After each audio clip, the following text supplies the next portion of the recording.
Hello అండి. అసలు ఈ వేసవికాలం ఈ వేడిని తట్టుకోలేకపోతున్నాం కదా. సరదాగా సాయంత్రం వేళ చల్లగా ఏదైనా స్వీట్ తింటే బాగుంటుంది ఆ ఫీల్. అసలు ఈ స్వీట్ చూస్తేనే కాదు తింటేనే కూడా చాలా అద్భుతంగా ఉంటుందండి. మీరు కూడా ట్రై చేయండి. పిల్లలు కూడా చాలా బాగా ఇష్టంగా తింటారు.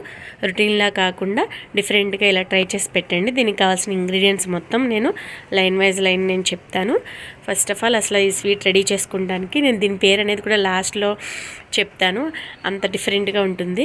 ఫస్ట్ మిల్క్ అనేది మనం బాగా బాయిల్ చేసుకోవాలి. ఈ మిల్క్లో అసలు వాటర్ అనేది మిక్స్ చేయకూడదు. బాగా ప్యూర్గా ఉండాలి, అంటే థిక్నెస్ ఎక్కువ ఉండాలి మిల్క్లో. ఈ మిల్క్కి ఇంకా స్వీట్నెస్ అంటే థిక్నెస్ పెరగడానికి మనం కండెన్సర్ మిల్క్ అనేది యూస్ చేస్తాము. ఇది పౌడర్లో ఉంటుంది, మిల్క్లో కూడా ఉంటుందండి. మనం జస్ట్ నార్మల్ జనరల్ ప్యాకెట్స్ ఉంటాయి, అవి తీసుకుని మిల్క్లో మిక్స్ చేసుకుంటమే అది బాగా గట్టి పడుతుంది. ఈ లోపు మనం కస్టర్డ్ పౌడర్ అనేది రెడీ చేసుకోవాలి. కస్టర్డ్ పౌడర్ అందరికీ తెలిసే ఉంటుంది కదా. మనం బాగా సమ్మర్లో ఫ్రూట్ సలాడ్స్ ఇవన్నీ చేసుకుంటాము. కస్టర్డ్ పౌడర్ పాలల్లో అంటే కాచి చల్లార్చిన పాలల్లో కలుపుకోవచ్చు. కలిపేసి ఈ పాలలో అనేది మిక్స్ చేసుకున్నట్టయితే మనకి అది మిల్క్ కూడా ఇంకా థిక్నెస్ అవుతుంది, ఇంకా స్వీట్ ఎక్కువ ఉంటుంది, కలర్ కూడా చేంజ్ అవుతుంది. ఈ లోపు మనం బ్రెడ్ తీసుకోవాలి. బ్రెడ్ చూస్ చేసుకోవాలంటే మిల్క్ బ్రెడ్ చూస్ చేసుకోవాలి. ఎందుకంటే మిల్క్ బ్రెడ్ అనేది ఎందుకు చూస్ చేసుకోవాలంటే మిల్క్ బ్రెడ్ సాఫ్ట్గా ఉంటుంది, స్వీట్ ఎక్కువగా ఉంటుంది. ఇక్కడ విప్ క్రీమ్ కూడా రెడీ చేసుకోవాలి మనం పక్కన, ఎందుకంటే ఇది ఫోమ్ బెల్లే ఫామ్ అవుతుంది. ఇది విప్ క్రీము పౌడర్స్ కూడా అవైలబుల్ ఉంటాయి, కానీ పౌడర్స్ కన్నా మనం క్రీమ్ తీసుకుంటే చాలా బెస్ట్. మనం దాన్ని బీట్ చేసే కొద్దీ అది నురగెళ్ళి పాలల్లే మిక్స్ అవుతుంది. దాన్ని పక్కన పెట్టుకోవాలి. అలాగ అది మిక్స్ అయిన వెంటనే బాగా వెల్గా మిక్స్ చేయాలి. ఈ లోపు మన దగ్గర ఉన్న బ్రెడ్స్ సమ్ షేప్స్ అనేవి కట్ చేసుకోవాలి. అవి ఎలా అంటే క్యూబ్స్ కట్ చేసుకోవచ్చు, స్క్వేర్స్ కట్ చేసుకోవచ్చు, రౌండ్స్ ఏదైనా మీ ఇష్టం. మీ దగ్గర ఉండే మౌల్డ్ షేప్కి తగినట్టుగా మనం అడ్జస్ట్ చేసుకుంటాం. మళ్ళీ లేయర్ బై లేయర్ అనేవి మనం సెట్ చేసుకోవాలి. ఈ లేయర్ టు లేయర్ అడ్జస్ట్ చేసుకున్నాక మనం కండెన్సర్ మిల్క్ ఇవన్నీ మిక్స్ చేసుకున్నాం కదా, హాట్ మిల్క్ మళ్ళీ విప్ క్రీము ఇవన్నీ కూడా 1 by 1 స్టెప్ బై ప్రాసెస్గా పైన అన్నీ టచ్ అప్ అవుతూ మనం మిక్స్ చేసుకోవాలి. ఇవి చేసుకున్నాక ఫస్ట్ లైన్ టు లైన్ మనం అప్లై చేసుకున్నాక, ఎందుకంటే ఇది బాగా డిప్గా అవుతుంది. మొత్తం అన్ని బ్రెడ్స్ ఒకటేసారి పెట్టేసి పోయికున్నప్పుడు కొన్ని అనేవి అవి డిప్ అవుతాయి, రిమైనింగ్ అనేవి అలాగే ఉండిపోతాయి.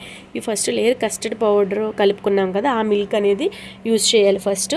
అవి పోసాక క్రీమ్, మళ్ళీ ఇంకొక లేయర్ బ్రెడ్స్కి ఏంటంటే సైడ్స్ అనేవి ఎప్పుడు కట్ చేసేయాలండి. మనం అది ఏ బ్రెడ్ ఏ రకంగా తీసుకున్నా కానీ అవి బేక్ అయినప్పుడు చాలా హార్డ్నెస్ ఉంటుంది. అవి మనం తినలేము, నవ్వలేము, గొంతు కూడా పట్టేస్తుంది. మస్ట్ అండ్ షుడ్గా స్వీట్స్కి అయితే అవి అస్సలు సోక్ అవ్వు. సో దాని టేస్ట్ అనేది మారిపోతుంది. అందుకే మనం ఫస్ట్ ఆ సైడ్స్ అనేవి అవాయిడ్ చేయాలి. మీరు చూడండి, మొత్తం అంతా మనం అరేంజ్ చేసేసుకున్నాము. సెట్ చేసేసుకున్నాక మొత్తం అంతా పోసేసాక విప్ క్రీమ్ ఏదైతే ఉందో అది ఇలా లిక్విడ్ కన్సిస్టెన్సీలో వస్తుంది. మనం బాగా బీట్ చేసినప్పుడు దీనికి ఏంటంటే షుగర్ కూడా ఎక్కువ ఉంటుంది. మనం దీనికి షుగర్ అనేది చాలా తక్కువ యూజ్ చేసాము, ఎందుకంటే కస్టర్డ్ పౌడర్ ఈ విప్ క్రీమ్లో అన్నింటిలోనూ షుగర్ ఉంటుంది. పైగా ఈ సమ్మర్లో అసలు ఎక్కువ షుగర్ తినడం మంచిది కాదండి, అది మనకి ఎక్కువ విపరీతమైన దాహం వేసేస్తుంది. సో అందుకే మనం ఇలా అన్నీ డిప్ చేసేసుకున్నాక బాగా బ్రెడ్ అనేది సోక్ అవుతుంది అందులో, అప్పుడే ఈ స్వీట్నెస్ అంతా బ్రెడ్కి పడుతుంది. దీన్ని ఒక 2 hours వరకు మనం డిస్టర్బ్ చేయకుండా ఫ్రిడ్జ్లో అనేది పెట్టేస్తే ఏమంటే అది గట్టి పడుతుంది. మొత్తం ఈ మిల్క్ కానీ అన్నీ కూడా మిక్స్ అయ్యి బ్రెడ్కి బాగా పట్టుకుంటాయి. పైన మనం గార్నిష్ అనేది మీ ఇష్టం, అది ఫ్రూట్స్తో అన్నా చేసుకోవచ్చు, డ్రై ఫ్రూట్స్ నట్స్ ఏదైనా ఓకే. నేనైతే ఇలాగ బాదము క్యాషు అన్నీ చాలా చిన్న కట్ చేసుకుని వేసుకోవడమే. మనకి ఇంట్లో ఏవైతే నట్స్ ఉన్నాయో వాటిని బేస్ చేసుకుని మేము స్ప్రింకిల్స్ కూడా వేసాం పైన. అసలు ఇందకే రెసిపీ తెలిసేసుకున్నాం, ఎలా చేయాలో తెలుసుకున్నాము. ఈ నేమ్ ఏంటంటారా, అరేబియన్ డిలైట్ అండి ఈ స్వీట్ నేము. చూడండి, ఇప్పుడు సర్వింగ్ కూడా చాలా ఈజీ. అంటే మనం షుగర్ కూడా ఎక్కువ యూజ్ చేయలేదు, అన్నీ మంచి ప్రొడక్ట్సే యూజ్ చేసాము.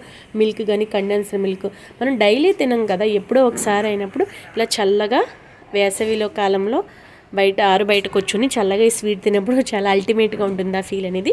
మీరు కూడా ట్రై చేయండి, మీ కిడ్స్కి మీ ఫ్యామిలీకి పెట్టండి. వావ్ సూపర్ అంటారు. పైగా లాస్ట్కి డెకరేషన్ అనేది నేను ఇలా చేశాను, జమ్స్ విత్ చెర్రీస్వి అన్నిటితో. Thank you for watching and please subscribe me.